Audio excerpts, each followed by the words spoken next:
একজন সাহাবী রমজান মাসে নবীর কাছে আইসা বলে, আল্লাহর হাবিব, আমি তো কাম ঘটাই হেলাইছি। কি ঘটাইলা? আমার রোজা শেষ, আমার রোজা নষ্ট হয়ে গেছে, এখন তো জাহান্নামের আগুনে আমাকে জ্বলতে হবে। ইচ্ছে করে কেউ যদি রোজা নষ্ট করে তার শাস্তি আছে না নাই? হুজুর রোজা নষ্ট করি না, কিন্তু বিড়ি খাইছি কয়েকটা, ওইটা না খাইলে গ্যাস্ট্রিক বাড়ে। রোজার দিনে আপনাকে দেশে পর্দা দেয় না, আমাকে কুয়াকাটায় দেখছি পর্দা লাগাইয়া ভিতরে বইয়া সাপ মারে, তাস খেলায় রোজার দিনও আছে না? আল্লাহর নবীর দরবারে গিয়া বলে, রহমাতুল লিল আলামিন, আমার রোজা নষ্ট হয়ে গেছে, আমি তো আল্লাহর কাছে আসামি হয়ে গেছি। আমি কাজ করতে গেলে শান্তি পাই না, খাবার খাইতে গেলেও শান্তি পাই না, কারণ রোজা আমার একটা শেষ। জাহান্নামের আগুন আমি সহ্য করতে পারবো না, কবরের মাটির চাপ এটা আমার সহ্য হবে না। ও নবী, আপনি আমারে বাঁচান, ক্ষমার রাস্তা করে দেন। আল্লাহর হাবিব বলল, কি হয়েছে? সাহাবী বলল, রমজান মাসে দিনের বেলায় স্ত্রীর সাথে যেটা হইলে রোজা নষ্ট হয় ওটাই হইছে। বাঙ্গাইয়া কওয়া লাগবে? যাক, পোলাপান আছে এত কিছু, পোলাপানকে মোরা আর আগেই বুঝিও। রমজান মাসে স্ত্রীর সাথে দিনের বেলায় যেটা হইলে রোজা নষ্ট হয় ওটা হয়ে গেছে, এখন আমাকে মাফ করেন। আল্লাহর হাবিব বলল, 60টা রোজা রাখবা। কয়টা?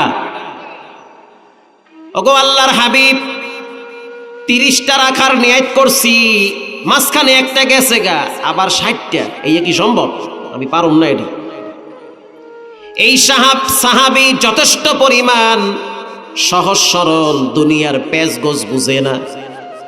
যখনই দেখলো রোজা নষ্ট হয়েছে, বুঝা ফালাইছে রবের আদালতে আমি আসামি হয়ে গেছি, এইটা বুঝছে। এই 9-6-2 নম্বরই মারিরে খাওয়া, ঠগাইয়া খাওয়া, আরে বাস দেওয়া, এই ধান্দামির ভিতরে এরা নাই। আল্লাহর রসুল বলল, 60টা রাখো, বলে অসম্ভব, আমি পারবো না। আল্লাহর হাবিব বলল, তাহলে একটা কাজ করো, একটা গোলাম আজাদ করে দাও। একটা গোলাম কি করো? আজাদ করো, মুক্ত করে দাও।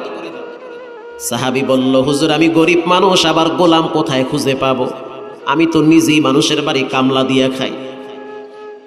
আল্লাহর হাবিব বলল, তাহলে তুমি কি করবা? 60 জন মিসকিন রে খাবার খাওয়াও। সাহাবী বলল, হুজুর আমি নিজেই তো মিসকিন। আপনারা বুঝেন নাই মনে হয়। মাশাআল্লাহ, বুঝতেছেন। 60টা রোজা রাখো, পারবো না। গোলাম আজাদ করো, পারবো না।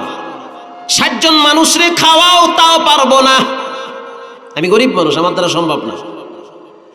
আল্লাহর হাবিব বলল, সাহাবী তাহলে উপায় কি হবে? বলে, উপায় তো খুব খারাপ, আমার তো জাহান্নাম ছাড়া কোনো গতি নেই।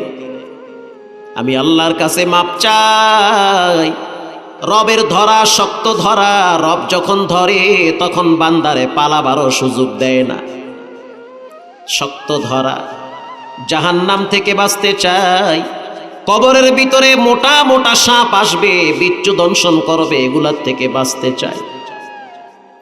আল্লাহর হাবিব বলল, একটু ওয়েট, বসো এখানে।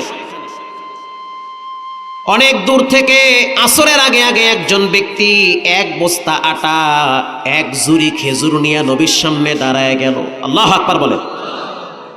ইফতারির আগে আগে 1 বস্তা আটা, 1 ঝুড়ি খেজুর, ধরেন এই খেজুরের ঝুড়ি নিয়ে আসছে।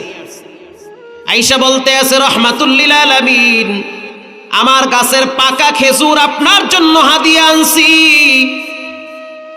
আর আমার ক্ষেতের গম, এটা ফিসা আমি আপনার জন্য আটা হিসেবে নিয়ে আসছি, এগুলো আপনাকে হাদিয়া দিলাম, আপনি ব্যবহার করেন। আল্লাহর রসুল বলল, ঠিক আছে, তাহলে তুমি চলে যাও, এগুলো আমি আমার জন্য রাখলাম, দেখি কাকে দেওয়া যায়। ওই সাহাবীকে বলল, এই নাও আটার বস্তা, এই নাও খেজুরের ডালা, 60 জন মিসকিন রে তুমি খাবার খাওয়াও, তাহলে তোমার একটা রোজা নষ্ট হওয়ার হক আদায় হয়ে যাবে। আল্লাহর নবী তো রহমাতুল লিল আলামিন, সে তো চায় না তার চোখের সামনে কোনো উম্মত জাহান্নামে যাক। এটা কি সে চায়? সে চায় না।